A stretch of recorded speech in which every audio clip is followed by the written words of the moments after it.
আকাশে তখন সন্ধ্যা নামছে ঢাকার ব্যস্ত শহরের কোলাহল। ফিকে হয়ে এলেও আমার ভেতরের ঝড়টা তখনও থামেনি। তানভীর আঙ্কেলের বলা কথাগুলো আমার কানের ভেতর প্রতিধ্বনিত হচ্ছিল, যেন কোনো পুরনো সুর নতুন করে বেজে উঠেছে। তোমার চোখে এখন সেই চাহনি যা আমি তোমার বাবায় দেখতাম তরুণ বয়সে। তার কণ্ঠস্বরে ছিল এক অদ্ভুত বিষণ্ণতা, এক গভীর আকাঙ্ক্ষা। তিনি আমার চোখের দিকে তাকিয়ে একটা দীর্ঘশ্বাস ফেলেছিলেন, তারপর বলেছিলেন, সে আমাকে যা দিতে পারেনি তা হয়তো আমি তোমার কাছ থেকে পেতে পারি। আমার পৃথিবীটা যেন এক লহমায় পাল্টে গেল। নমস্কার বন্ধুরা, পূজা ব্লগে আপনাদের সবাইকে জানাই উষ্ণ অভ্যর্থনা। আশা করি সবাই ভালো আছেন। আজকের গল্পটি ভীষণ আবেগপ্রবণ, হৃদয় ছুঁয়ে যাওয়ার মতো। তাই হেডফোন পরে নিলে এর প্রতিটি শব্দ, প্রতিটি অনুভূতি আরও গভীরভাবে অনুভব করতে পারবেন। আর গল্প ভালো লাগলে অবশ্যই চ্যানেলটি সাবস্ক্রাইব করে পাশে থাকবেন। সাদিয়া আমি। তখন সবে 21 ছুঁইছাই। ঢাকা বিশ্ববিদ্যালয়ের চারুকলায় আমার দ্বিতীয় বর্ষ চলছে। আমার বাবা আরিফ সাহেব একজন সফল স্থপতি। তার ব্যস্ত জীবনে বন্ধু বলতে ছিলেন হাতে গোনা কয়েকজন। আর তাদের মধ্যে সবচেয়ে কাছের, সবচেয়ে ভরসার মানুষটি ছিলেন তানভীর আঙ্কেল। আঙ্কেলকে আমি ছোটবেলা থেকে দেখেছি। আমার মনে আছে, যখন আমার বয়স 5 বা 6, বাবা আমাকে আর্ট স্কুলে ভর্তি করাতে নিয়ে গিয়েছিলেন। সেদিন আঙ্কেলও ছিলেন। বাবা যেখানে আমার ভবিষ্যৎ নিয়ে বাস্তববাদী চিন্তা করতেন, আঙ্কেল সেখানে আমার কল্পনার জগৎকে ডানা মেলার স্বাধীনতা দিতেন। তিনি আমাকে রং পেন্সিল কিনে দিতেন, নতুন নতুন গল্পের বই এনে দিতেন, আর আমার আঁকাআঁকি দেখে বলতেন, সাদিয়া, তোমার হাতে জাদু আছে, এটাকে কখনো হারাতে দিও না। তানভীর আঙ্কেল অবিবাহিত ছিলেন। তার পরিবার বলতে তেমন কেউ ছিল না। তিনি বাবার মতোই একজন সফল ব্যবসায়ী, তবে তার জীবনযাত্রায় ছিল এক অদ্ভুত নির্জনতা। ছুটির দিনে তিনি প্রায়ই আমাদের বাসায় আসতেন। বাবা আর তিনি ঘণ্টার পর ঘণ্টা গল্প করতেন, চা খেতেন, আর আমি তাদের পাশে বসে আমার আঁকার খাতা নিয়ে মগ্ন থাকতাম। মাঝে মাঝে আঙ্কেল আমার দিকে তাকিয়ে মৃদু হাসতেন। তার হাসিতে ছিল এক ধরনের বিষণ্ণতা, যা আমি তখন বুঝতাম না। তিনি আমাকে যে কোনো বিষয়ে পরামর্শ দিতেন। এমনকি আমার পোশাক থেকে শুরু করে বই পড়া, সব কিছুতেই তার একটা নিজস্ব মতামত থাকত। আমার বাবা তার এই বন্ধুর প্রতি এতটাই নির্ভরশীল ছিলেন যে কোনো গুরুত্বপূর্ণ সিদ্ধান্ত নেওয়ার আগেই তিনি আঙ্কেলের সঙ্গে আলোচনা করতেন। আমার বেড়ে ওঠার প্রতিটি ধাপে তানভীর আঙ্কেল ছিলেন এক নীরব অভিভাবকের মতো। আমার জন্মদিনে তিনিই প্রথম আসতেন অদ্ভুত সব উপহার নিয়ে। একবার তিনি আমাকে একটা বিবিসি জলরঙের সেট এনে দিয়েছিলেন, যার জন্য আমাকে প্রায় 1 মাস ধরে তার কাছে আবদার করতে হয়েছিল। আমি যখন প্রথমবার নিজে আঁকা ছবি নিয়ে একটা ছোট প্রদর্শনী করেছিলাম বিশ্ববিদ্যালয়ের গ্যালারিতে, বাবা তার ব্যস্ততার জন্য প্রথম দিন আসতে পারেননি। কিন্তু তানভীর আঙ্কেল সকাল থেকে সন্ধ্যা পর্যন্ত আমার বাসে ছিলেন, প্রতিটি দর্শককে আমার ছবির গল্প বলছিলেন।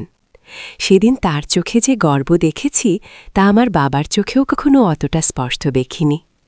বয়স বাড়ার সাথে সাথে আমার পৃথিবীটা বড় হতে থাকে। আমি তারুণ্যের কিনারায় এসে দাঁড়াই, আর তানভীর আঙ্কেল যেন আরও বেশি করে আমার জীবনের অংশ হয়ে ওঠেন। তিনি আমাকে নিয়ে প্রায়ই বিভিন্ন আর্ট গ্যালারিতে যেতেন, নতুন নতুন শিল্পীদের কাজ দেখাতেন। একবার আমরা সিলেট গিয়েছিলাম বাবার একটা প্রজেক্ট পরিদর্শনে। বাবা তার কাজে ব্যস্ত থাকতেন, আর আমি আর আঙ্কেল ঘুরে বেড়াতাম চা বাগানের সুন্দরের মধ্যে। লালা খালের স্বচ্ছ জলে পা ডুবিয়ে। সেদিন আঙ্কেল আমাকে রবীন্দ্রনাথের কবিতা আবৃত্তি করে শুনিয়েছিলেন। তার কণ্ঠে ছিল এক গভীর আবেগ, যা আমাকে প্রথমবারের মতো এক অন্যরকম অনুভূতি দিয়েছিল। তার স্পর্শ, তার কণ্ঠস্বর, সবকিছুতেই যেন এক অদ্ভুত মাদকতা ছিল, যা আমি আগে কখনো অনুভব করিনি। আমার বন্ধুরাও তানভীর আঙ্কেলের প্রতি আমার বিশেষ সম্পর্কটা লক্ষ্য করত। আমার বান্ধবী তানিয়া একবার ঠাট্টা করে বলেছিল, "কি রে সাদিয়া, তোর আঙ্কেলের সাথে তোর সম্পর্কটা কেমন কেমন? কোনোদিনও বাবার চেয়েও বেশি তোকে বোঝেন।" আমি কথাটা শুনে হাসলেও ভেতরে ভেতরে কেমন যেন অস্বস্তি অনুভব করতাম। আঙ্কেলের চাহনি কখনো কখনো আমার কাছে অপরিচিত মনে হতো। তার চোখে আমি এক ধরনের তীব্র লঙ্গিং দেখতে পেতাম, যা আমার হৃদয়ে এক অদ্ভুত আলোড়ন তৈরি করত। আমি নিজেকে বোঝাতাম, এটা শুধুমাত্র সম্মান আর ভালোবাসার প্রকাশ। তিনি আমার বাবার বন্ধু, আমার গুরুজন, এর বেশি কিছু নয়। কিন্তু আমার মন কেন যেন এই যুক্তি মানতে চাইত না। বিশ্ববিদ্যালয়ের গণ্ডিতে পা রাখার পর আমার জীবন নতুন রঙে রাঙিয়ে উঠতে শুরু করল। আমি আমার শিল্পকর্ম নিয়ে আরও বেশি সিরিয়াস হলাম। তানভীর আঙ্কেল আমার সবচেয়ে বড় সমর্থক ছিলেন। তিনি আমার স্টুডিওতে আসতেন, আমার নতুন কাজ দেখতেন, গঠনমূলক সমালোচনা করতেন। তার দেওয়া পরামর্শগুলো সব সময় আমার কাজে আসত। একবার আমি একটা বড় প্রজেক্টে কাজ করছিলাম, কিন্তু কিছুতেই মন বসাতে পারছিলাম না। এক ধরনের সৃষ্টিশীলতার সংকট, আর্টিস্টিক ব্লক আমাকে গ্রাস করেছিল। আমি হতাশ হয়ে পড়েছিলাম। বাবা তার ব্যস্ততার কারণে আমার এই মানসিক অবস্থাটা বুঝতে পারছিলেন না, কিন্তু তানভীর আঙ্কেল ঠিকই আমার ভেতরের শূন্যতাটা টের পেয়েছিলেন। তিনি একদিন আমার স্টুডিওতে এসে চুপচাপ আমার পাশে বসেছিলেন।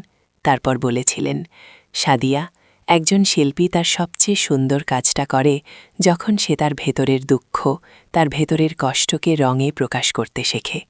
তোমার ভেতরের এই অস্থিরতাটাকেই তোমার ক্যানভাসে নিয়ে এসো।" তার কথাগুলো আমার মনে এক নতুন আশার সঞ্চার করেছিল। আমি সেদিন তার কাঁধে মাথা রেখে কেঁদেছিলাম। তিনি আমাকে আলতো করে জড়িয়ে ধরেছিলেন। সেই স্পর্শে ছিল এক ধরনের প্রশান্তি, এক ধরনের অধিকারবোধ, যা আমাকে সেদিন ভীষণ শান্তি দিয়েছিল। সেই সময়ের পর থেকে আমার আর তানভীর আঙ্কেলের সম্পর্কটা আরও গভীর হল।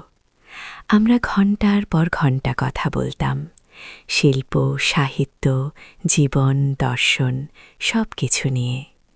আমি আবিষ্কার করলাম তার ভেতরে এক বিশাল জ্ঞানের সমুদ্র লুকিয়ে আছে, যা তিনি খুব কম মানুষের সঙ্গে শেয়ার করেন। তার প্রতিটি কথায় আমি এক অদ্ভুত বিজ্ঞতা পেতাম, যা আমাকে মুগ্ধ করত। আমি তার চোখের দিকে তাকিয়ে মাঝে মাঝে ভাবতাম, এই মানুষটার জীবনটা কেমন? তিনি কি কখনো ভালোবাসেননি? তার ভেতরে কি কোনো অতৃপ্ত আকাঙ্ক্ষা লুকিয়ে আছে? আমার ভেতরের অনুভূতিগুলো তখন আরও জটিল হয়ে উঠছিল। তার প্রতি আমার শ্রদ্ধা, ভালোবাসা, নির্ভরতা, সব কিছুর মাঝে এক নতুন ধরনের আকর্ষণ তৈরি হচ্ছিল, যা আমি প্রকাশ করতে ভয় পেতাম। সমাজ, বাবা, আমার বয়স, সব কিছু যেন একটা অদৃশ্য দেয়াল তুলে দিয়েছিল আমাদের মাঝে। আমি বারবার নিজেকে বোঝাতাম, এটা ভুল, এটা অসম্ভব। তিনি আবার আমার দিকে তাকালেন। আমি আরিফের মধ্যে যে গভীরতা, যে সংবেদনশীলতা দেখেছিলাম, তা অন্য কারো মধ্যে দেখিনি। কিন্তু তার জীবনের গতিপথ আলাদা ছিল। সে আমাকে সেই ধরনের নিবিড় সঙ্গ দিতে পারেনি, সেই ধরনের আত্মিক সংযোগের পূর্ণতা দিতে পারেনি, যা আমি আকাঙ্ক্ষা করতাম। তার কথায় কোনো অভিযোগ ছিল না, ছিল শুধু এক গভীর আফসোস। কিন্তু তোমার মধ্যে, সাদিয়া, আমি সেই একই স্পৃহা দেখি, সেই একই শিল্পীর মন দেখি, সেই একই গভীরতা দেখি। তুমি যখন কথা বলো, যখন তোমার চোখে স্বপ্ন দেখি, তখন মনে হয় আরিফ যেন আবার আমার সামনে এসেছে, কিন্তু এক নতুন রূপে, এক নতুন সম্ভাবনার দুয়ার খুলে। তার কথাগুলো আমাকে দ্বিধার এক গভীরে ঠেলে দিল।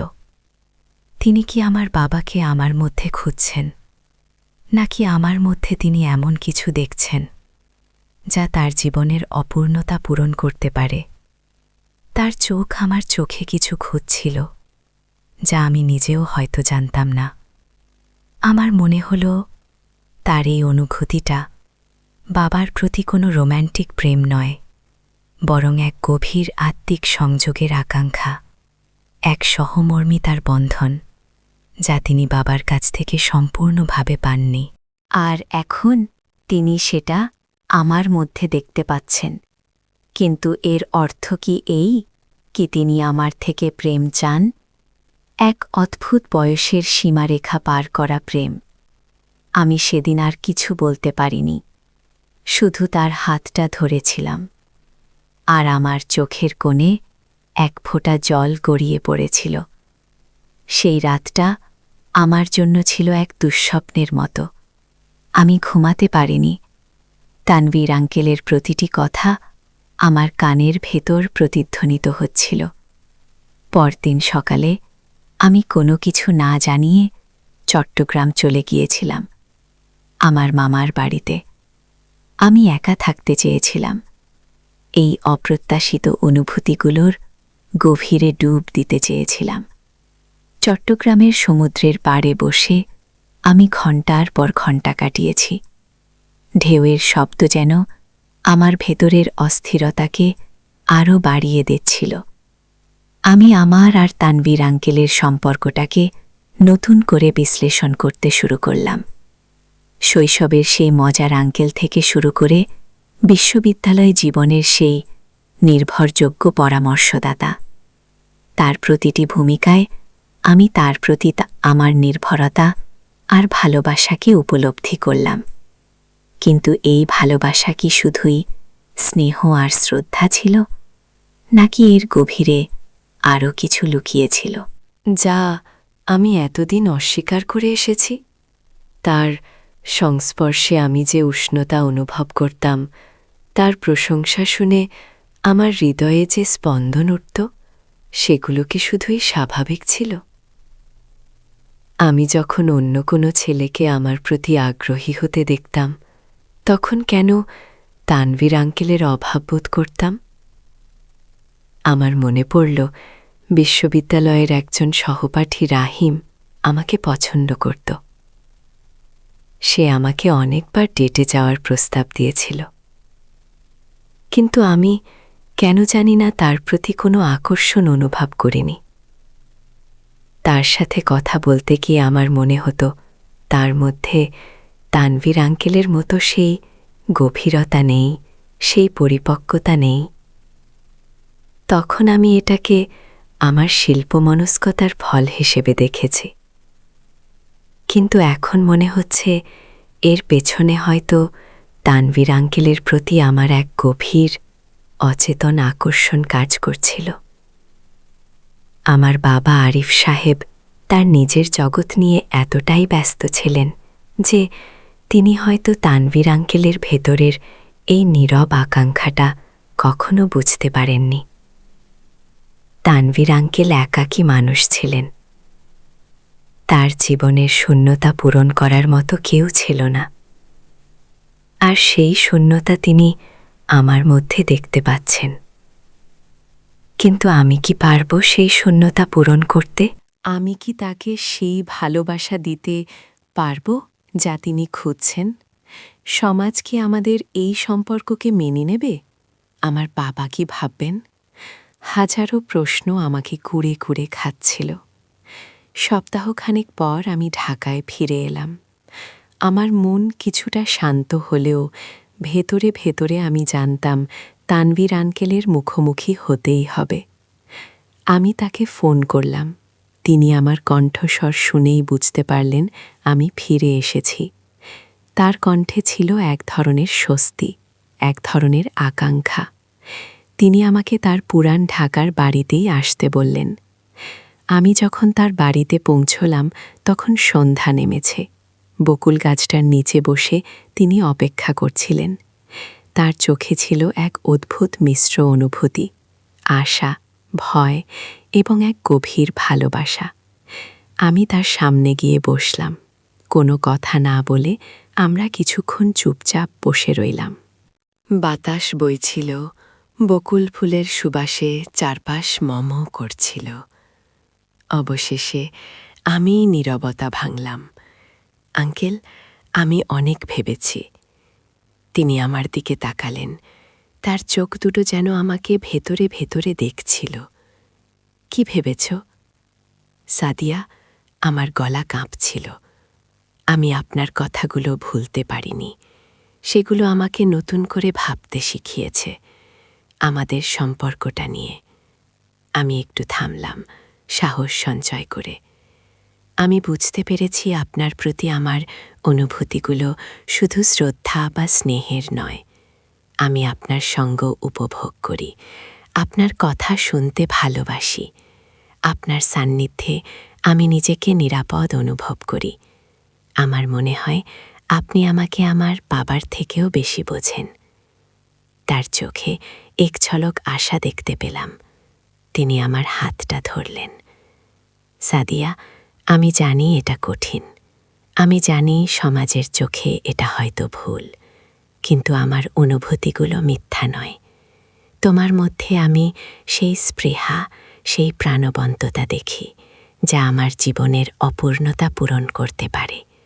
এটা আরিফের বিকল্প নয় সাদিয়া, এটা তোমার প্রতি আমার এক নতুন উপলব্ধি, এক নতুন ভালোবাসা। আমার চোখে জল এসে গেল। আমি ভয় পাচ্ছি আঙ্কেল। বাবা কি ভাববেন, মানুষ কি বলবে, আর এই বয়সের ব্যবধান। তিনি আমার হাতটা আরও শক্ত করে ধরলেন। ভালোবাসা কি বয়স বা সমাজের গণ্ডি দিয়ে মাপা যায় সাদিয়া? সত্যিকারের আত্মার টান কি কোনো নিয়ম মানে? আমি তোমার কাছ থেকে এমন কিছু চাইছি না যা তোমাকে কষ্ট দেবে। আমি শুধু চাইছি তুমি আমাকে বোঝার চেষ্টা করো।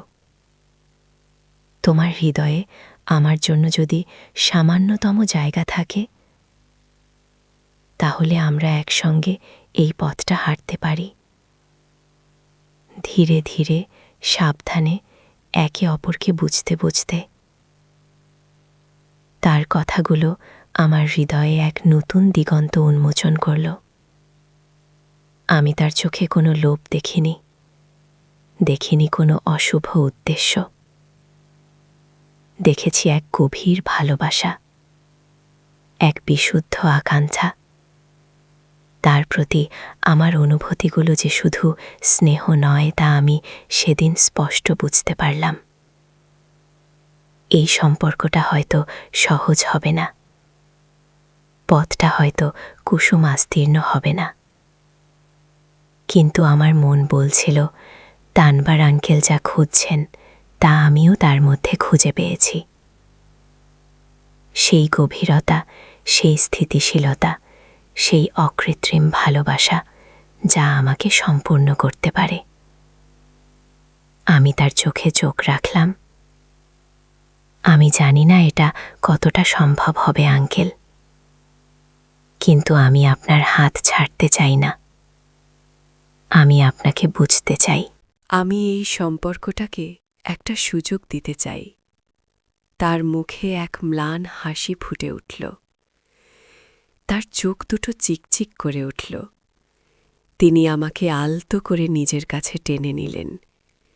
সেই আলিঙ্গনে ছিল এক অনন্ত শান্তি, এক নীরব প্রতিশ্রুতি। আমাদের ভালোবাসা হয়তো প্রচলিত পথের বাইরে, কিন্তু তাতে কি? দুটি আত্মার সংযোগের সামনে পৃথিবীর কোন বাধাই কি সত্যি টিকে থাকতে পারে? সেদিন বকুল গাছের নিচে চাঁদের আলোয় আমরা দুজন এক নতুন যাত্রা শুরু করেছিলাম, এক অচেনা পথের যাত্রী হিসেবে, যেখানে ভালোবাসাই ছিল আমাদের একমাত্র পাথেয়। বন্ধুরা, গল্পটি কেমন লাগলো জানাতে ভুলবেন না। আপনার মূল্যবান মতামত কমেন্ট বক্সে জানান। ভালো লাগলে লাইক করুন এবং এমন আরও গল্প শুনতে চাইলে পূজা ব্লগ সাবস্ক্রাইব করে আমাদের সাথেই থাকুন। আবার দেখা হবে নতুন কোনো গল্প নিয়ে। ততদিন ভালো থাকবেন, সুস্থ থাকবেন।